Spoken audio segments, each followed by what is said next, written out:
Hello, everybody. Welcome back. Thank you for joining us. Welcome to the Mercenary Musician Podcast. This is Peter Coulter speaking. And Chad Broussard. Thanks very much for joining us. We're going to do another Lateral Thinking podcast today. Not Tangent. Lateral Thinking, folks. 2.0. Yeah, we're kind of just getting back into the studio. I know you guys are getting these every single week, but we've had a couple of hiccups in our production flow. And so we're getting back to it after a couple of weeks. So we're going to get back into it here with a tangent episode, a lateral thinking episode. Call it what it is. Tangent episode, fuck it. We're here to rant. We're going to rant. I actually do have something recently that happened. Oh, tell me. I was playing, I've been doing this again. I'm sure if you have listened to all these episodes, you know I've been doing this for roughly 6 or 7 years, but I'm going to call it 7 now. Yeah. It's a new year. Yeah. And this is my first time. I've seen stuff like this, but this is my first time seeing this particular thing. I was amazed. So actually, in the last week, I've had one real heckler, which was interesting. I'll tell you about that. But this other thing was like it's like a heckler without the courage. Almost Like a passive heckler? Like a passive heckler. So what happened here was this server at one of my gigs called me over and was like, Peter, come look at this. I look at it. She shows me this check that has written on the side of it, please, no chatting from the stage. AAK, A-A-A-K. And I'm like, what does this? It took me like a minute to like process what the fuck this person was even saying. And it was a table that was sat like right in front of me.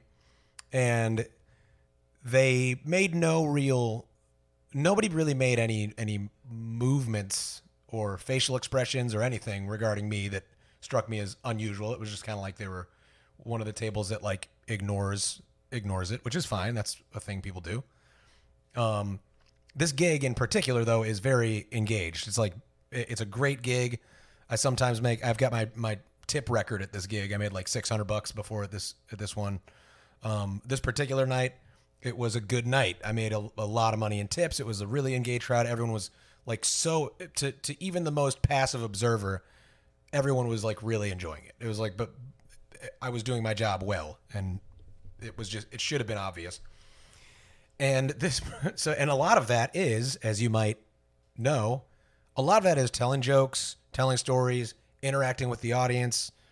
All that stuff that is not just playing music, right? That sounds like a leg of a triangle. Yeah, that's my fucking job. I don't know if you guys know this, but I'm not a jukebox with legs, as we've mentioned, nor should you be, right? You're an entertainer, and you should be trying to entertain and engage the crowd, depending on the context. But in this case, that's what you're doing.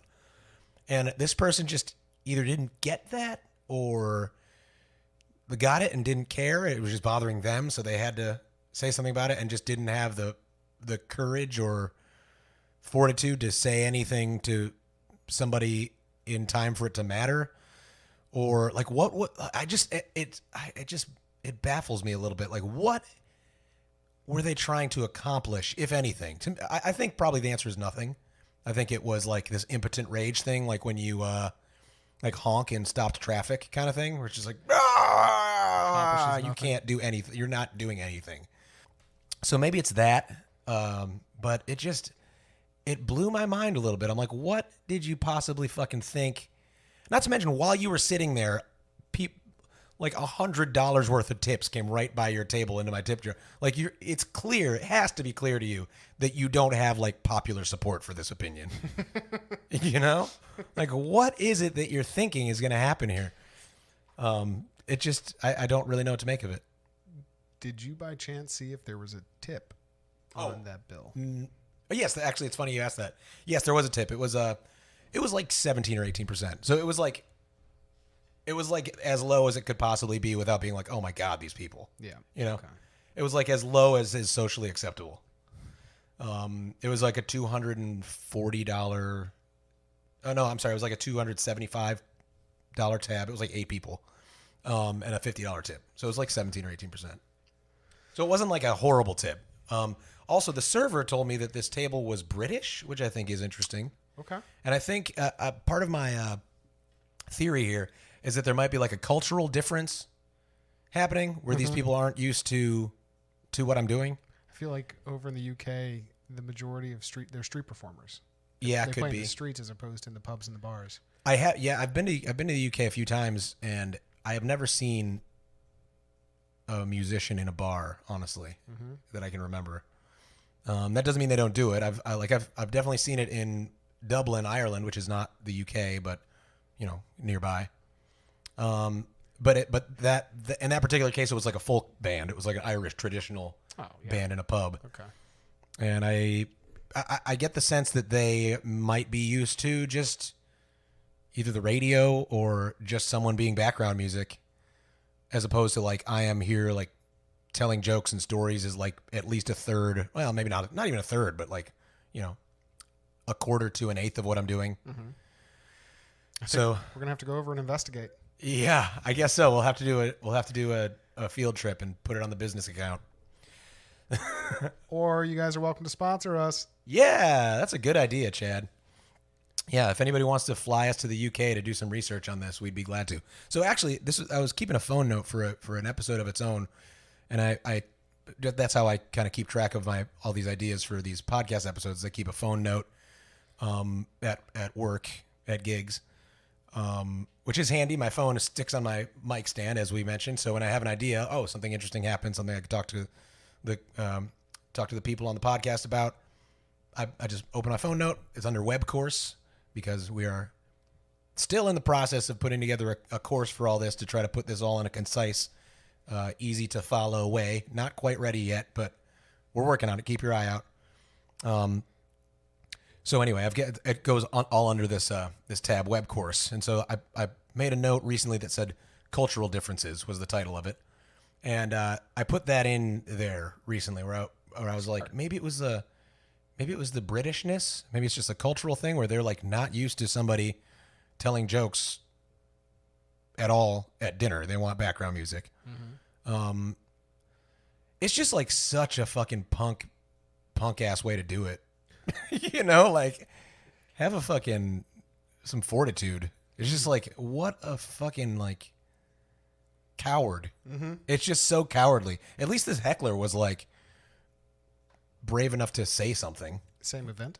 No, this is a different gig. And it's actually funny. This gave me some pause because it was two hecklers with pretty much the same note, honestly, which even if these people suck, when you get two people saying the same thing, you should maybe think about it, right? And so the first heckler, I'll tell you, was I was talking to the crowd. There were people in front kind of engaged with it. What's happening with these people? Anyway, let me tell you what this guy said first. The guy says, "Oh, less talk and more music," and I did not allow that. It was honestly it was my best exchange with a heckler yet. Probably next to that really drunk lady. This guy wasn't drunk enough for this to be like excusable. Not that it's ever excusable, but this guy was sober enough that he should have known better. He was just a dick. And I was like, man, if you really want me to start doing something, that is the best way to get me to do the opposite of what you want me to do.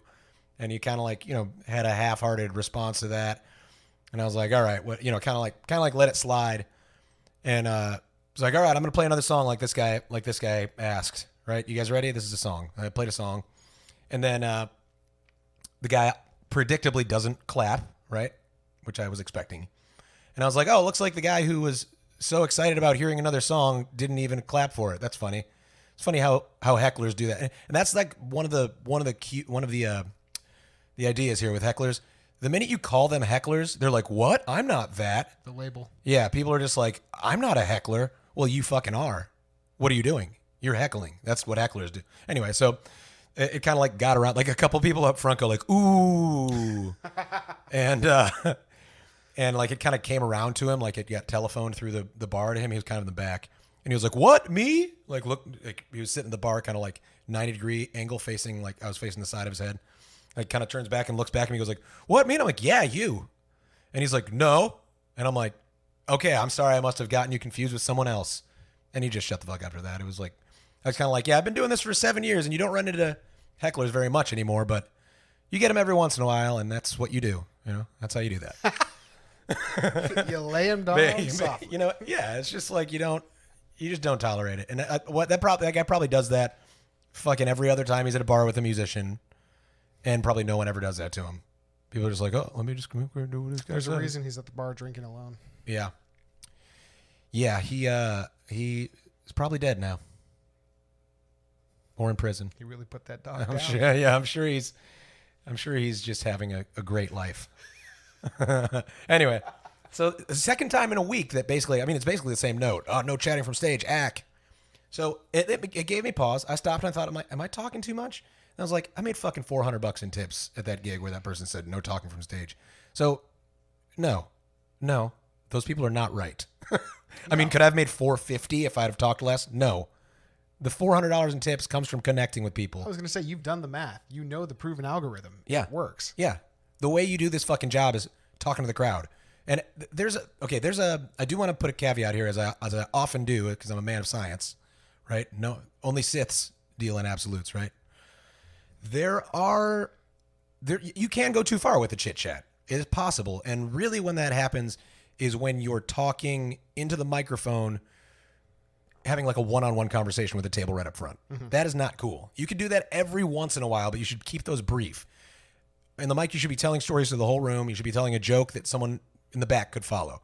And that's what this dude in the back was suffering from, just not fucking listening. He didn't want to be engaged. He wanted to have a fucking jukebox with legs. So he's not my target audience. One of the keys here is even with this, and we've talked about how this is like a broad thing rather than a deep thing, right? When you're making original music, you want to go deep. You want a dedicated fan base of, say, 1,000 even people. It doesn't have to be a big audience. If you get 1,000 people who are willing to spend $200 a year on what you do, you're making $200,000 a year gross in revenue making your art, right? That's excellent. That's going deep and narrow. In general here, you want to go wide because you're playing covers in bars. You want to make most of the people in the bar happy. You want to get people going. Even still, you're not going to catch everyone in this net, right? There are some people who just don't fucking like music. There are people who just don't like noise. There are people who just wish they were at fucking home right now. You know, that's what these people really wanted, is they wanted to be at home in their quiet house. And they were out at dinner instead, and I'm so fucking sorry for them that they happen to be out in public where something that often happens in public happened to them. Mm-hmm. I mean, you want to get mad at someone? Get mad at whoever booked the reservation. Yeah, anyway. So yeah, you're not going to be able to please everyone, even when you're going broad like I do at this job. You know, people are not always going to like what you do. That's just part of the thing. If you're making $400 in tips a night, you are doing it right. Don't, think about trying to up that number, but don't think about totally rearranging your thing to ack, not talk from stage so much. Ack. Honestly, fucking ack. What are you, Kathy? Jesus. Kathy the comic. She says ack. I've never heard it. It's like an incredibly lame comic. It's this person probably follows her. Honestly, yeah. It was just like I feel bad for those people. Really. Well, they're back home now. It's well, honestly, across the pond. I got a lot of great friends who are British. Me too. And they've got great things about their culture, but apparently this is not one of them. Mm-hmm. Anyway, one more thing about this passive, cowardly heckler who wrote on their check. First of all, I want to finish the train of thought. What did they think they were gonna get out of this? Right? Did they think, like, I've been doing this full time for 7 years without their fucking input? Did they think writing something on a check after they left, where nothing could be changed for their benefit, was gonna like make me lose my job? It's gonna make the waiter mad enough at me that like something was gonna happen there. I was gonna get spoken to by the manager, and then like, I don't know, like, what did you think was I was gonna change something based on this? All that's gonna happen is you're gonna get shit talked about you in public by me. And in fact, that's exactly what happened immediately after they left. After I saw that, I still had one set left. And I just fucking I wished they were still there, but I fucking roasted them real hard with the crowd that was left. Because the crowd that was left was like the late night last set. The crowd that was left was 3 or 4 or 5 tables, big tables, and everyone was completely engaged. It was like the Peter Coulter show. And I was just like, basically, I turned all the chit chat into chit chat about this shitty table that hates chit chat. And we just fucking all made a lot of fun of these people. You're just like, man. I got to the end and I was like, okay, it's 9:51. I'm going to spend the last 9 minutes here just talking. I hope you don't mind. Put it on your bills. At this point, they had all known the joke was that this, Right. I told them what was on the check and everything. I was just like, man, imagine that.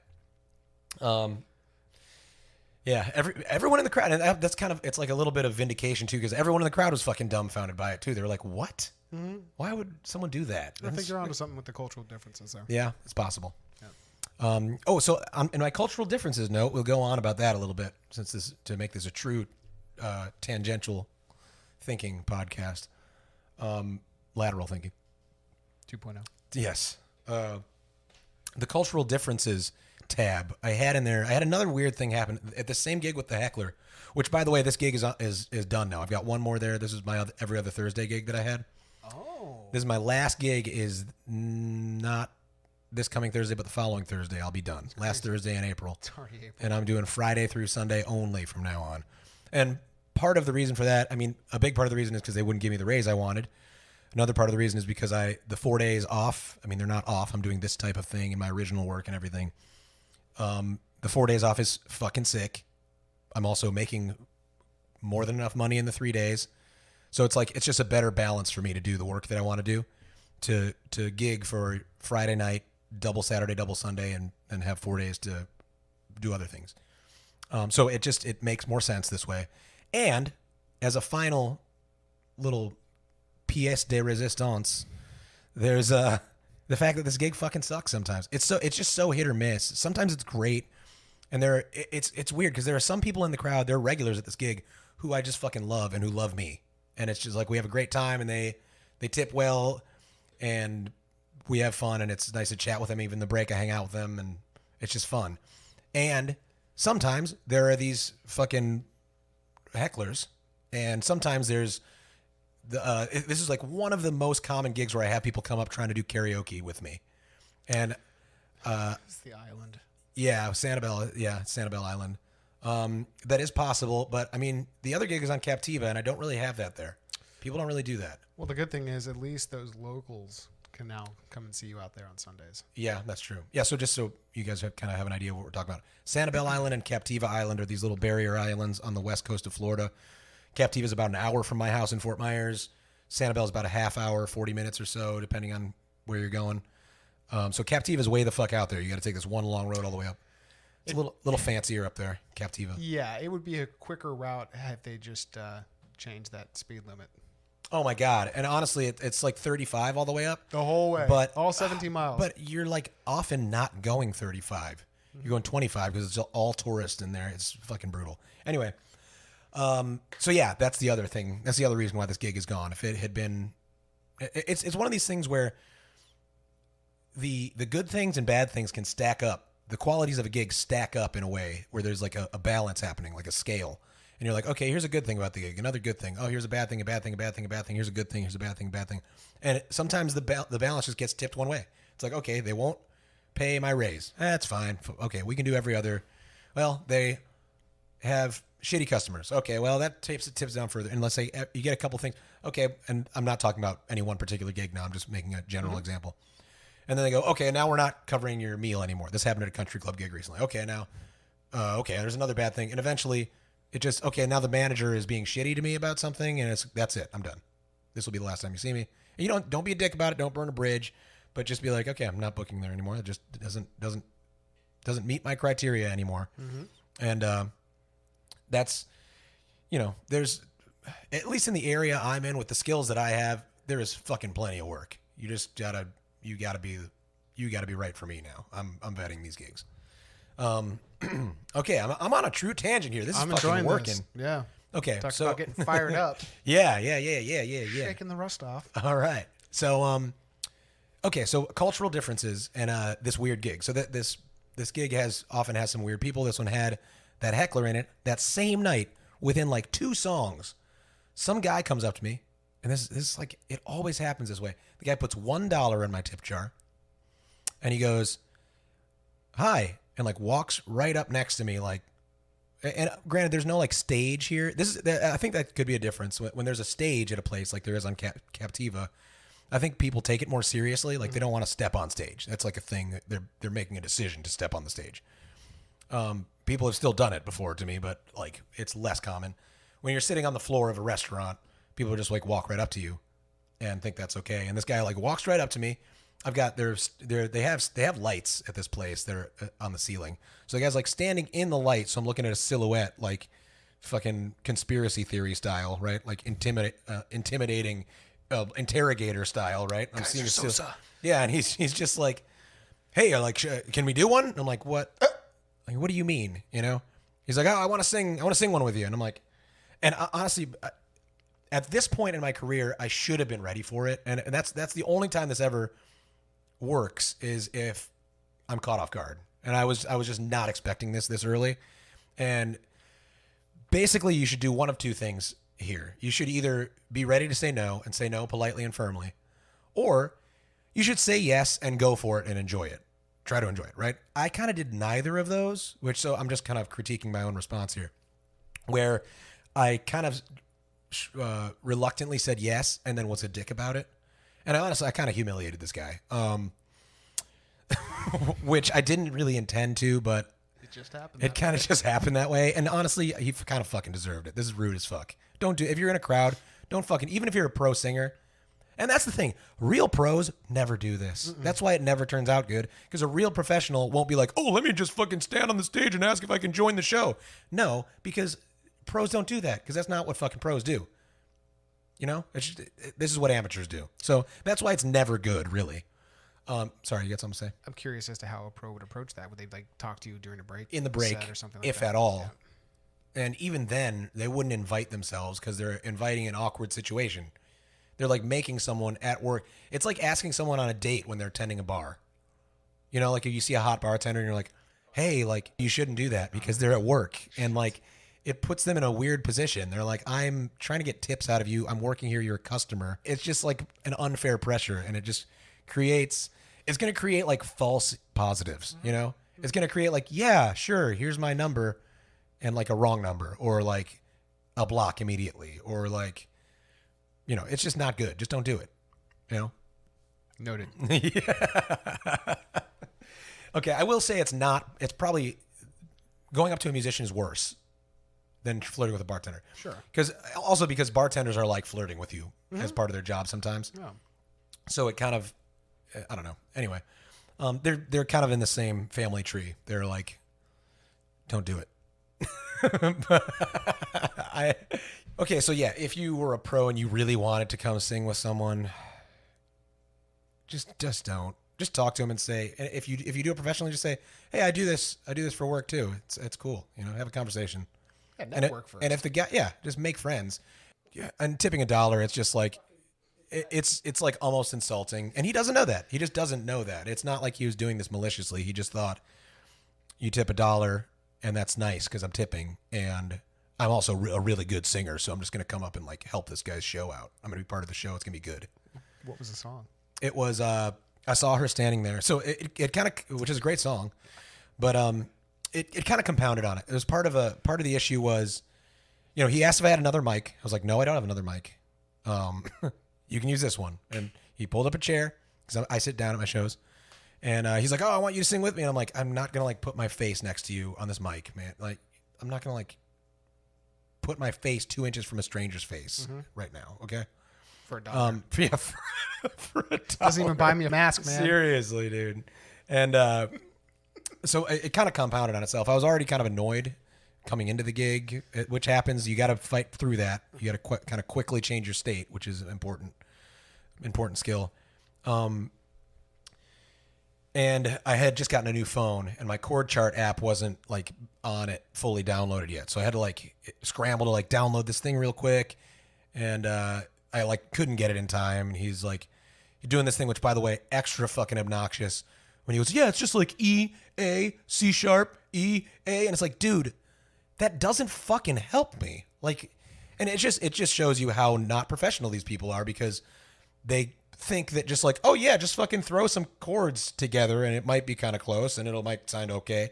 It's like, and granted, I've said before, and I stand by this, it doesn't ever have to be perfect, all right? But if you're going to cause a train wreck, do it deliberate. Like, it's just like this like, yeah, it's whatever. It's someone not understanding that this is my fucking job and you've inserted yourself into my shit. at kind of a crucial moment on the fucking second song. These people don't even know me yet. You know what I mean? I should have just said, no, man, I'm sorry, I don't do that. So anyway, the guy sits down, and this is the part where I kind of humiliated him. I don't want to say accidentally because it was definitely deliberate, but I didn't mean for it to be as bad as it kind of was. Because the guy he's not a bad person. I'm sure he's just ignorant, you know? I'm going to come around to why this is cultural differences in a minute.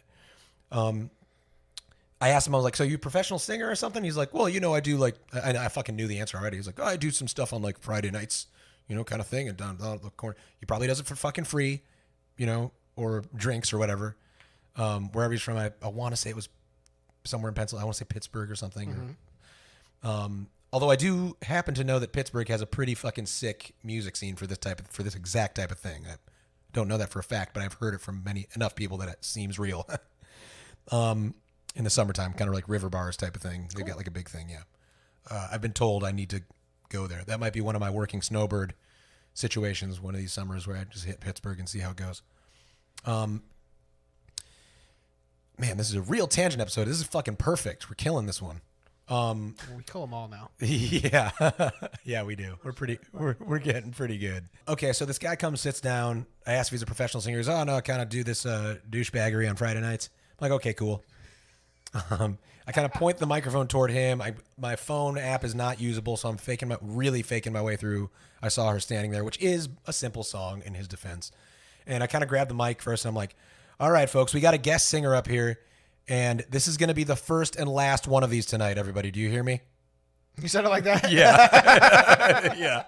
And he kind of like looks over at me, like trying to read my face. Like, I've clearly pissed this guy off, I think. And like he's thinking that. And I'm like, you know, I'm like stone faced, really. Never really made eye contact with this guy. I'm just like pissed off. I'm like just starting to get settled in at work. It's my second song, and this fucking annoying shit is happening already. And I should have just said, no, man, I'm sorry, I don't do that. That's the grown up thing to do here. I just like let him wriggle around, and just like, you know, it was just. I think I might have taught him a lesson at least. It's like equivalent to going to the bar and saying, hey, I'm going to come back there and help you. Let me make some drinks. Yeah, I'm good at drinks. I do this. I do this on Fridays. I do this at my house sometimes for parties. She's like, dude, this is my fucking job. Parents, man. Yeah. Oh, so the reason this is like a cultural difference thing in my mind is because I think, because cultural differences don't have to be UK and United States. It doesn't have to be a different country, right? It doesn't have to be, you know, Japan versus Korea versus you know, France and the United States. Like, these cultural differences can be more local, and I think that's what was happening here. So the cultural differences can be more regional. This guy's from the United States. Clearly, wherever he's from, either he's completely blind to what is socially appropriate, or wherever he's from, this is maybe possibly socially appropriate. Maybe he's from a place where every place you go to the bars, there's kind of like an open jam thing happening, and people kind of rotate around on the stage. This could literally even be a culture within my hometown. This could be somebody from Fort Myers. And of course, he wasn't good. You know, he was like probably average-ish. You know, it wasn't like horrible, but it was like, it was to the point where I'm like, you really thought you should come up here and do this? Did you tell him that before he got off stage? No, I didn't. Shucks. I was just like, thanks. Give it up for him. People clapped. Yeah. Thanks. Yeah. Thanks. Fuck off and let me do my job. No more. Yeah. Yeah, so this could be a cultural difference that's like even local. Like literally, someone could live in Fort Myers, where I live, and come out to a gig. Actually, this has happened before, where local people will come up to me and be like, "Hey, can I sing with you?" It's usually girl. This is like maybe the first man who's ever done it. Hey, can I sing with you? No, you can't. Like, why do you think that's a thing, right?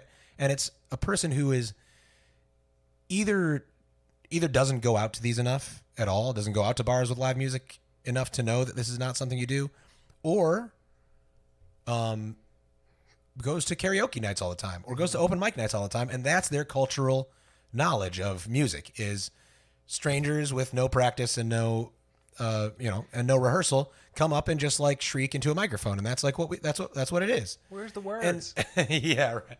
And and you know, I'm sorry if I'm sounding like a snob here, but this is just, it's my fucking job. I'm coming, and I take it seriously. I get on stage. I'm here to entertain people. You don't need to apologize. He was in the wrong. I agree. But I know there are people out here, and I get this from people sometimes. We're like, oh, just let people have fun, and it's like, let them have fun on their own time. You know, let them. I mean, maybe that came out wrong, but No, because my job is to help people have fun You're in a the way. fun captain, but that doesn't mean that someone gets to share that role with you. Yeah. Yeah, and it comes from a place, it's a super common thing all over, I mean, all over the world, all over every industry, but especially in the arts. People want to be fucking rock stars, and they want to be on stage, and they want to have a microphone and a guitar, and they want to be in front of the crowd, and they want to be, you know, applauded for, and they don't want to fucking work. 15 seconds of fame. They don't want to work. They don't want to practice guitar. They don't want to practice singing. They don't want to try to book gigs. They don't want to deal with bar managers. They don't want to learn how to set up equipment and set up a mixing board.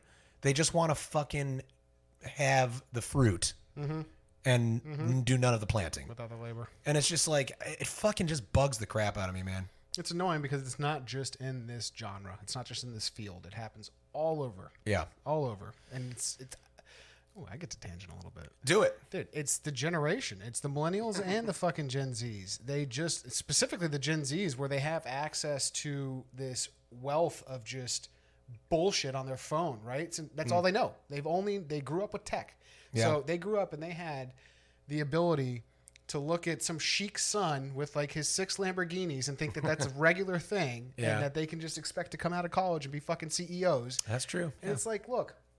It's true. There is a lot of that. You need a course in delayed gratification.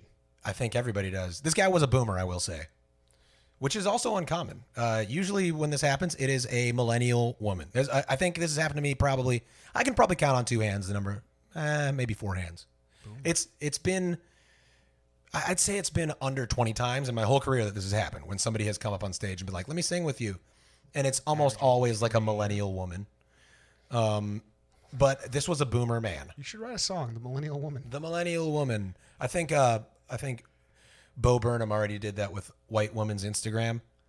Have you heard that song? No. Oh, dude, Bo Burnham is so good. If you're listening, check that song out. Okay. It's excellent. White Woman's Instagram. It's like an avocado, an open window, golden retriever wearing a flower crown. Is this heaven or is it White Woman's Instagram? That's not like the melody. I just kind of like butchered through it, but like that's the idea.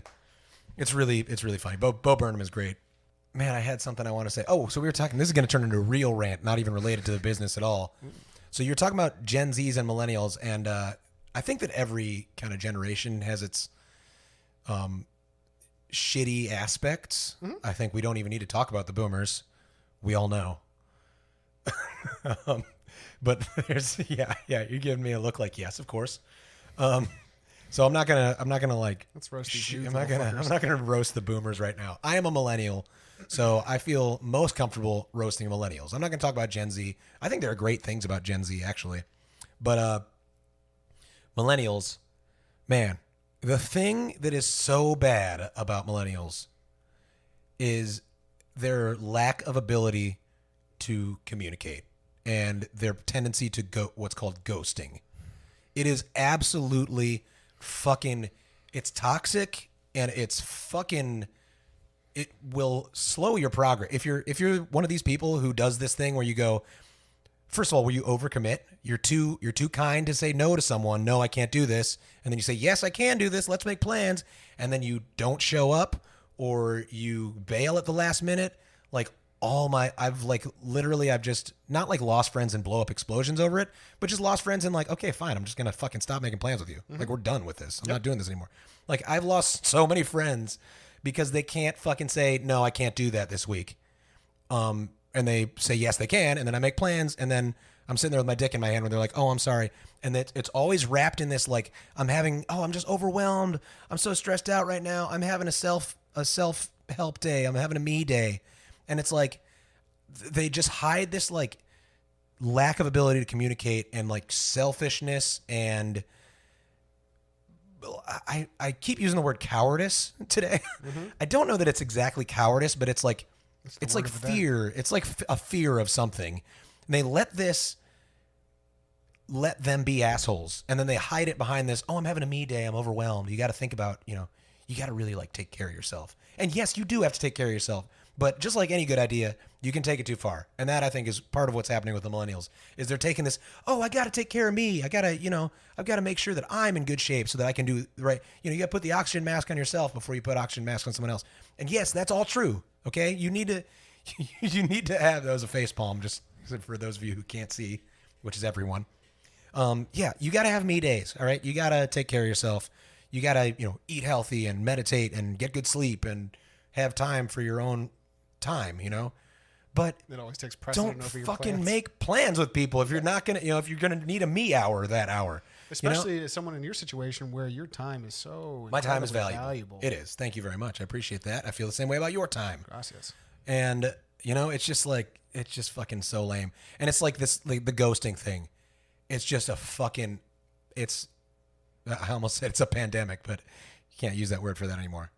It's like a fucking epidemic, I think is the word we want to use. Yeah.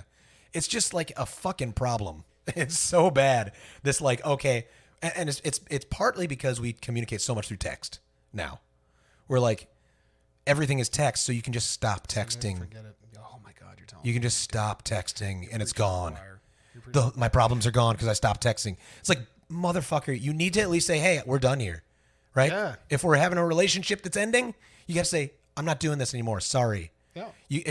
And it's so much fucking easier through text. You don't even have to meet me face to face. You just have to say, hey man, we're not doing this. I can't do this. Or like, for instance, oh man, I had a friend recently, a friend of a friend. So this friend of mine had plans with this other person, and this other person like just fucking stopped responding to them for like 2 weeks, and then popped back in and was like, hey man, I'm really sorry, my cat died. And I was like, that is fucking unacceptable. Like, okay, I'm sorry your cat died, right? But your cat died, so you can't say, hey man, sorry, my fucking cat died. Give me 2 weeks. The fuck? It's like, I'm just going to disappear on everything. You don't fucking get to do that. No. And that's the problem. It's so stupid. It happens in just regular friendships and relationships. It happens in romantic relationships. It happens in work relationships. It happens across the board. Yeah. Like, ghosting is a serious issue. Yeah. So don't ghost. This is I'm going to take this back around to a business thing, because it is that.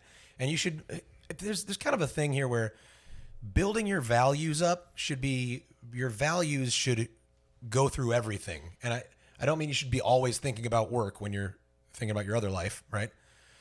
But you should have core values that go everywhere.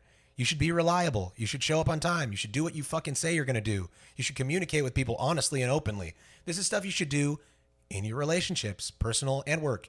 This is stuff you should do at work. This is stuff you should do walking down the fucking street. This is stuff you should do when you're, at a restaurant ordering from a waiter, right? You should have these values that work and keep them and stick to them. It's just like, yeah. So you should be open and honest, communicative, compassionate, empathetic. You should be thinking about what you would feel like if someone just fucking ghosted you for 2 weeks, and how you would feel if their excuse was my cat died, and like, that's just empathy and like understanding what another person is feeling and how they might feel about what you're doing.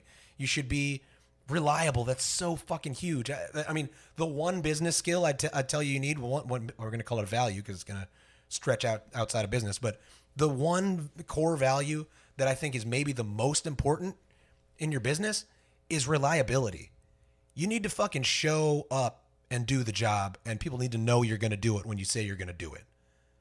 It's not rocket surgery, folks. It's simple. And like a huge part of why I see, like, I kind of brag about how good I am at this, and I am really good at it. You don't have to be nearly as good as I am to do this job full time. You probably have to be as good as I am to be as successful as I am at it right now.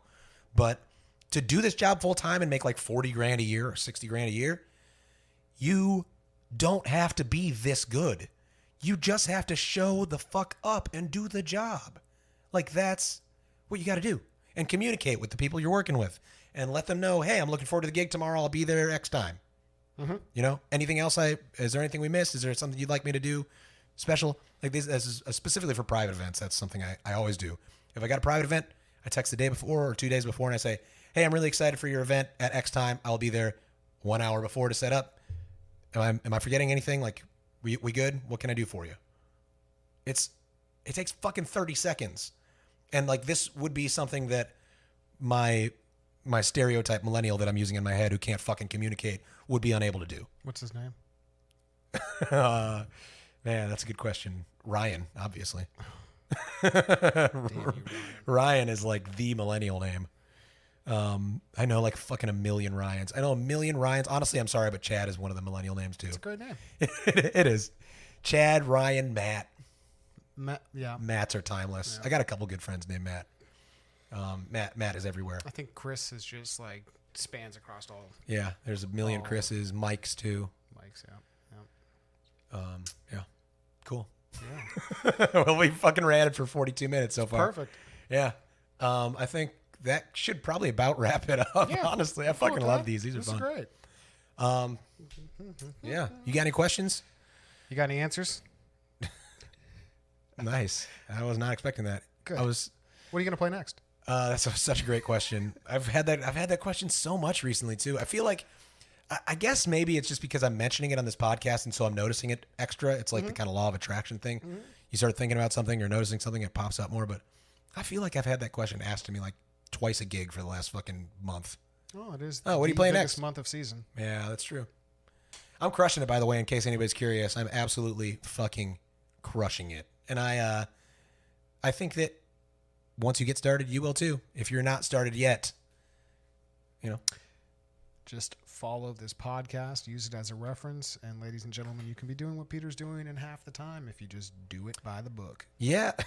Yeah, I like that. Nice, Chad. A nice little catchphrase with a wink at the end. You guys should see this. It's fucking thing of beauty. I am a thing of beauty. Thank you. You are.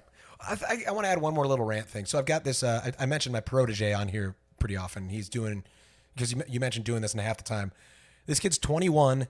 He is reliable. He's good on guitar. He's a good singer. He's I've actually never seen him play in person, but he's been subbing for like all of my gigs that I can't take, and he fucking shows up. He's Gen Z, 21-year-old, and he shows up. I know he's going to do what he says he's going to do. He does a good job. He's positive. He communicates with me. He's making fucking 3 times as much money as I was making at his age, because I mean way more actually, because I started doing this at 25. He's making like infinity billion times more than I was at 21. But he's making more in his first year of doing this than I was for like the first 4 or 5 years of me doing this. And so it is the perfect example of how what I'm fucking talking about works. This will cut years off of your progress. You won't have to spend 3 years making 20 grand a year. You won't have to spend 2 more years making 40 grand a year. Yeah. You won't have to spend another year making 50 grand a year before you finally break through and figure this the fuck out. This guy he's playing part-time. He's playing Friday and Saturday, and he's making fucking, I think he made $5,000 or $6,000 last month. In extra, he's in nursing school, man. He's like, he's going to school and he's playing fucking couple days a week, and he's making a fucking grown-up income just like that. Just imagine having an additional $6,000 a month. That's, I mean, for some people that is absolutely like that's career money. That's career money. Yeah. Yeah.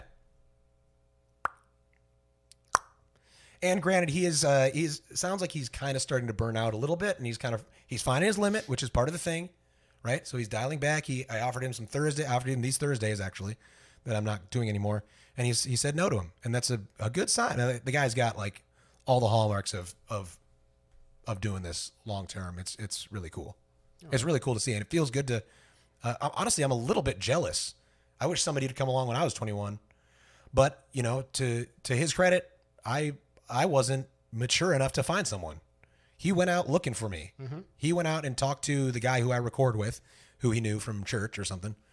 My recording engineer guy who I work with for my solo original stuff. And he was like, hey man, I see these guys playing gigs in bars. I want to do that. I think I can do that. And the guy says, you need to talk to Peter Coulter. Yep. He's like, go to one of his gigs and you'll end up with gigs. And he did. And I met him at one of my gigs, and he was like, man, I really kind of want to do what you're doing. I'm like, it's funny you should ask. I'm like literally starting a podcast right now. This was like the beginning of the podcast. I'm like, let's talk. And he just got right under my wing and fucking did what I told him to do. And that's it. Yeah. It's not hard. You got to be curious. You got to be eager. You got to take initiative. Yep. And you got to It's take not just instruction. going to come to you. That's right. It won't come to you. So I wish I'd have had some of the qualities that this guy has when I was his age. It's really impressive. Well, thankfully you didn't, because otherwise we wouldn't be here today That's doing right. this. I wouldn't have all the fucking the scars of this fucking trauma of sucking at this for 5 years. Oh, it wasn't that long. The first couple years were rough. Anyway, thanks for listening. These fucking rant podcasts are fun. I love them. Yeah. We're just going to do tangents and That's lateral it. thinking. It's just from all here on out. tangent. Yeah. All right. We'll have something a little more concise for you next time, but hope you enjoyed this. If you did, make sure you like and subscribe us here. And I love making that fucking noise. Squeep. Yeah. Follow us. Send us an email. If you want, anything. Send us an email and then Send us an ghost our email. response. Yeah. It's so funny you say that. Somebody did that to me. We don't get very many emails yet. I don't want to out us as being not as popular as we could be, but we don't get a whole lot of emails yet. But I had somebody email me, and I emailed him back, and he hasn't gotten back to me. It's been a while. Interesting. Yeah. Huh. It happened. I mean, come on. I don't. Sometimes it is an honest mistake, and people get overwhelmed. I'm not. I just my issue with it is like the habitual. Like it just happens all the time. And it's the worst when it happens with people that you've known for long enough that when you first met them, they didn't do this. Yeah. Right? So Yeah. they develop this over time, and it's just like, what the fuck's wrong with you? Yeah. In what social sphere do you feel like this is acceptable? Yeah. I'll tell you what, let me put it this way. One of the best musicians in town, man, she is so good. She is like seriously one of the best singers, one of the better guitarists. She's not a lead player really, but like she's like knows all the chords. She went to school for music. She knows like all these chords. And she can make a solo guitar and vocal sound so beautiful. She can play just about anything. And she doesn't fucking work because she's so unreliable. You cannot rely on her to show up in a place that she says she's going to be. She'll say, I got a cold. I don't know how many fucking times I've tried to get her to do something, and she's like, this damn cold is kicking my ass. It's like, how fucking long have you had this fucking cold? I have permanent COVID. Yeah, it's just, and I love her to death, and she's so skilled. It's a shame, honestly. It's a waste. I wouldn't be saying, I mean, she'd know who she was if she was listening to this podcast, probably, but she's not. So it's, yeah, not yet. But if you're listening to this, I love you so much, and you're so fucking good. I just wish you would be reliable. And it's just a value you need to cultivate. It's not gonna that's not gonna come overnight to you just because you decide you want to start being reliable. But first of all, being honest with yourself. If you feel like you're an unreliable person, you're probably worse than you think. Mm-hmm. You know what I mean? Mm-hmm. So anyway, just kind of stuff to consider. Really, if you start, you just be better. Jesus. Bye. Try harder. Bye. Fuck off. That was a good one. Just kidding. Just kidding. We love you. We love you. Have a wonderful time. A wonderful week. Yeah, you're doing everything right. Don't change a thing. And we'll see you next week. Thanks.